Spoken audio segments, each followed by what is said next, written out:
وللحيوان الذي في النهر يعيش في البحر وللذي في المصب منطقة التقاء المياه المالحة مع العذبة. يقول الله تبارك وتعالى: وما يستوي البحران هذا عذب فرات سائغ شرابه وهذا ملح أجاج ومن كل تاكلون لحما طريا، يعني المنفعة. وهو الذي سخر لكم البحر لتاكلوا منه لحما طريا وتستخرجوا منه حلية تلبسونها. المنفعة المادية للإنسان لحما طريا يؤكل، والمنفعة المعنوية للحس والنفس وهي تستخرج منه حلية تلبسونها. الجمال في البحر والمتعة في البحر، وكذلك في كل ما خلق الله تبارك وتعالى. القرآن هو الكون الناطق المسطور، وأما الكون فهو القرآن المنشور والمنظور. جئ إلى الأرض كيف يتكلم عنها الله عز وجل: وترى الأرض هامدة فإذا أنزلنا عليها الماء اهتزت وربت وأنبتت من كل زوج بهيج. زوج فيه بهجة، فيه متعة للعين. والأرض ومددناها وألقينا فيها رواسي وأنبتنا فيها من كل زوج بهيج.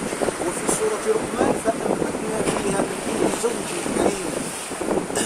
أمن خلق السماوات والأرض وأنزل لكم من السماء ماء فأنبتنا به حدائق ذات بهجة ما كان لكم أن تنبتوا شجرها أإله مع الله وهم قوم يعدلون.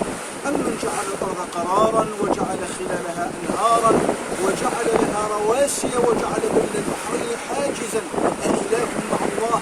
كذلك يكلمنا الله تبارك وتعالى عن آياته، عن عظمة قدرته في خلقه.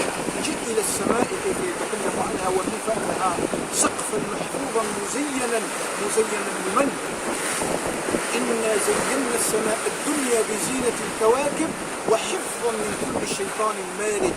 ازدواجية الوظيفة للسماء. ويقول: ولقد زينا السماء الدنيا بمصابيح وجعلناها رجوما للشياطين. زيناها بمصابيح، لكن زيناها لمن؟ قال: ولقد جعلنا في السماء بروجا وزيناها للناظرين. المتعة الجمالية في الكون، حتى إنه ليقول في موطن آخر: أفلم ينظروا إلى السماء فوقهم كيف بنيناها وزيناها وما لها من فروج. هذا كلامه عن السماء.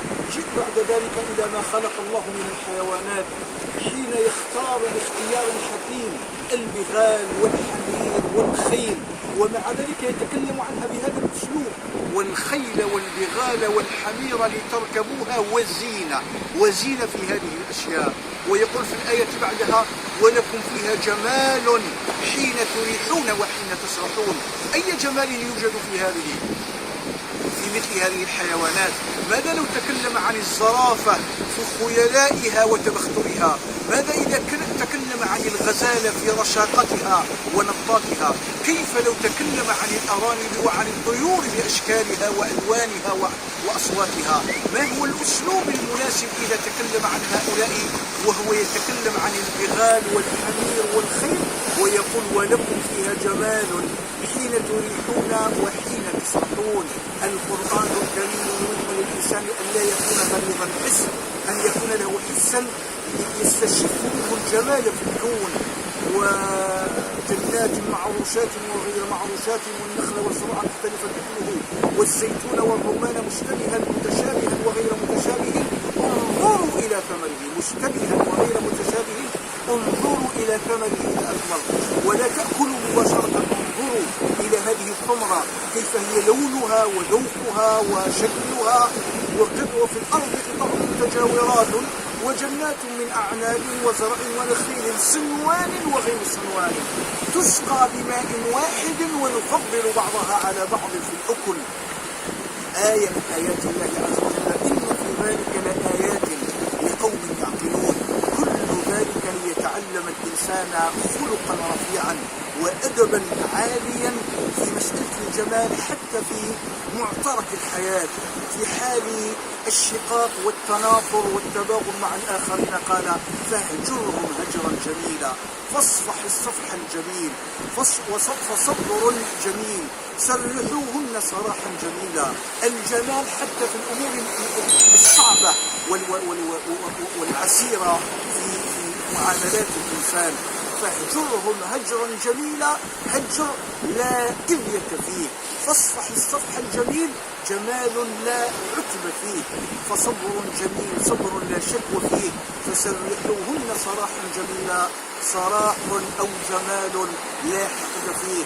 نسأل الله تبارك وتعالى أن يهدينا إلى أحسن الأخلاق، لا يهدينا إلى أحسنها إلا هو، وأن يصرف عنا سيئها، لا يصرف عنا سيئها إلا هو.